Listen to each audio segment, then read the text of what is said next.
Ladies and gentlemen, that is right. Today we are going to be ranking all of the rookie quarterback performances during preseason week 1. Powered by BetUS, the best sports book on the face of the planet, by the way.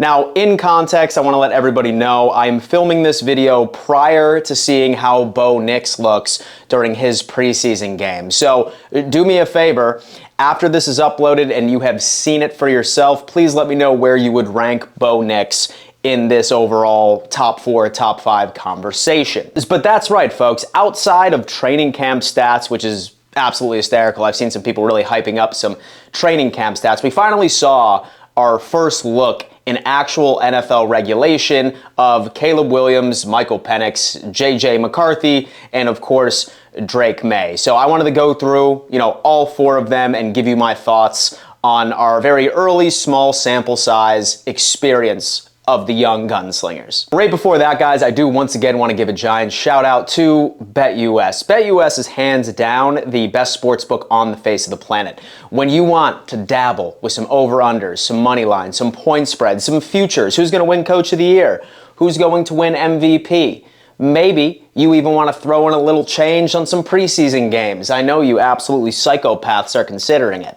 Well, hear me out. BetUS is matching 125% of your first 3 deposits all the way up to $2,000. Not 1, not 2, not 3. So imagine $100 for your first deposit, boom, an additional $125 is added right to your account, and that happens for the following 2 deposits. So that's a lot of free money, and if you know what you're doing, you can easily turn that into easy money. So go on ahead and show BetUS some love. Link is in the pinned comment and in the description. Michael Vick at BetUS.com. Catch an incredible 125% sign-up bonus on your first 3 deposits, plus 10% gambler's insurance. BetUS, my online sportsbook and casino. So number 4 is going to have to be Drake Maye, folks, and I understand that he has been getting a lot of flack, especially since Colin Cowherd put out that report that Joe Milton was dominating training camp. He was having those wow moments where Drake Maye appeared to be struggling. Well, when the Patriots ended up playing the Carolina Panthers this weekend, we saw a very small sample size of Drake Maye. Literally only had 3 pass attempts. They were 2 checkdowns, and I mean, it's hard for me to even rank this any higher. It's no fault of his own, right? Because I think that Jerod Mayo and the New England Patriots are really trying to ease him in to the overall NFL world. And for everybody that has been hyping up Joe Milton, myself included, yes, folks, that was impressive, but do understand the defense that he was passing against is more than likely going to be second string on a UFL team in just a couple of months, even if they decide to play football after the fact. You watch Joe Milton's tape, very similar. When he went up to low-end schools while he was quarterback for Tennessee, he absolutely dominated, but when games actually mattered in the SEC, he absolutely crumbled. I still think that Drake Maye is ahead of Joe Milton in the depth chart. However, it's very hard for me to rank Drake Maye any higher based off of the limited snaps that we saw from the young man. So Drake Maye is sitting at number 4. Now, number 3 is going to have to be Micahel Penix of the Atlanta Falcons. He ended up going 9 for 16 for a total of about 104 yards. And I'm sure we all ended up seeing that highlight reel bomb that he ended up tossing down to his wide receiver. Really liked what I saw from the guy. Some passes were sort of questionable. I still think that he needs a little bit of time to develop. But of course, Atlanta made the right move in bringing Kirk Cousins to allow Micahel Penix to develop under him for, at bare minimum, 2 years. I really wish that a lot of NFL organizations would make a habit of this. A lot of them just like throwing these rookie quarterbacks out into the wolves almost immediately and expecting a CJ Stroud-esque season. But overall, from what I saw with Micahel Penix, his accuracy is 1,010% there, especially with his touch, his ball placement on several throws, but I still think that there is going to be some fine-tuning that needs to occur.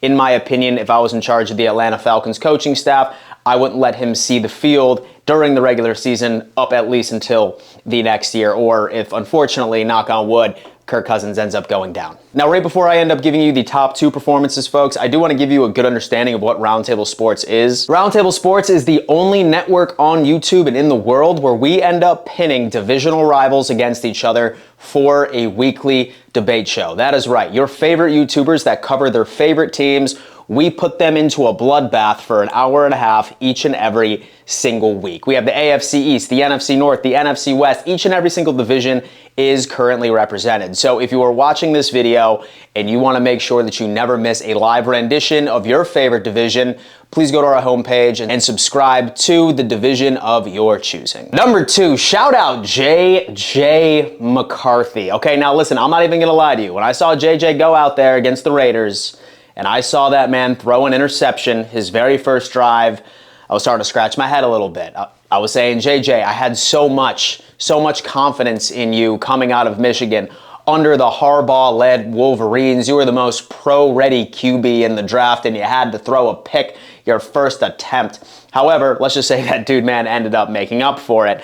Now, I did make a joke earlier in today's video where I suggested somebody was literally dropping training camp stats, saying that he had like 40 touchdowns and only 1 pick. And obviously, this was a troll, but I think that left a little bit of room for people to want to see him fail. But he didn't. After that interception, JJ McCarthy ended up throwing for 2 touchdown passes. And as much as you guys want to say, oh, Dan, there was a wide open wide receiver, what do you expect him to do in this scenario? He made the play. All right, good quarterbacks need to start by making the easy ones and then slowly but surely start sprinkling in some of those more athletic wow situations. 11 for 17, 188 yards, 2 touchdowns, and 1 pick. Listen, I think that JJ is going to beautifully develop under O'Connell. I think that he is a great head coach, especially for QBs. My thought process for JJ McCarthy, they're going to throw Sam Darnold out there for the first 6 weeks during their gauntlet, sacrificial lamb, and then JJ is going to take over, and Minnesota will once again prove that they always end up hammering down and succeeding in their first round pick. Number 1, Caleb Williams, bro. I mean, listen. Tell me you weren't entertained. I'm a Buffalo Bills fan, and this guy was carving up my defensive starters, and I was entertained. Now, going into the game, we knew that he was only going to be playing roughly a quarter, but a lot of what made this kid one of the top prospects, or the top prospects in the draft this year, was put right on live television, okay? Some of the plays that this kid was able to absolutely light off. The 3rd and long conversion right to DJ Moore, that coverage was tight, folks. It was some of the best coverage I've seen in quite some time, but Caleb Williams ended up throwing a piss missile right to the chest of DJ Moore for the conversion. 3rd and long is something that you want your quarterback to win more often than not, and it is one of the most difficult things to do as an NFL QB. Caleb Williams ended up doing that with ease. And that wasn't even the most impressive that we ended up seeing.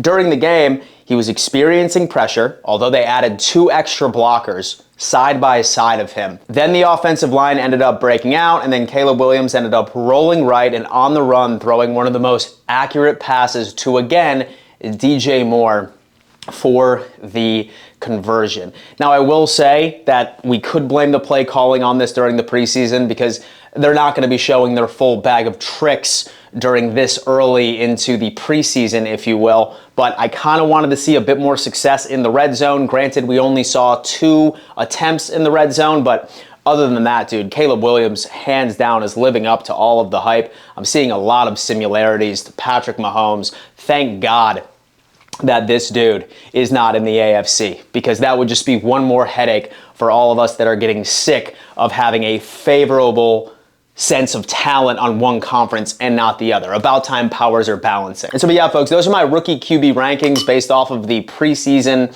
week 1. Please sound off in the comments. Let me know your thoughts. And again, I didn't have time to do Bo Nix. He hasn't played yet. Let me know where he falls on this list.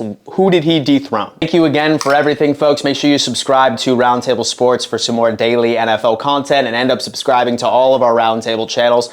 I promise you, we have so much planned for you. You will not be upset. Until next time.